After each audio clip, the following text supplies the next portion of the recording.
Dalawang pinaghahanap ng batas na nakaharap sa mga kasong may kaugnayan sa panggagahasa ang magkahiwalay na naaresto ng mga otoridad sa Cavite. Sa 13 Martires City, Cavite, matagumpay na nadakip ng mga tauhan ng 13 Martires Component City Police Station ng isang regional level most wanted person na si alias June sa Barangay Cabuco noong June 16. Nakaharap siya sa mga kasong qualified rape at acts of lasciviousness. Walang inirekomendang piyansa para sa kasong qualified rape, habang 36,000 pisong piyansa naman ang itinakda para sa acts of lasciviousness. Samantala, isa pang regional level most wanted person ang naserbisyuhan ng warrant of arrest sa LTO compound sa Barangay Paliko 4, Imo City. Kinilala ang akusado na si alias Lando na nakaharap sa kasong rape through sexual assault. May itinakdang piyansang 120,000 piso para sa kanyang pansamantalang paglaya. Lumabas din sa investigasyon na siya ay kasalukuyang nakakulong sa CIDG Cavite dahil sa isa pang kasong qualified rape.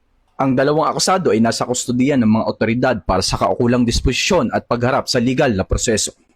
Mula dito sa Cavite Police Provincial Public Information Office, ako ang inyong PNN correspondent, Patrolman Emerson Nabido, alagad ng batas, tagataguyod ng balitang pulis, bagong PNP para sa bagong Pilipinas, serbisyong mabilis, tapat at nararamdaman.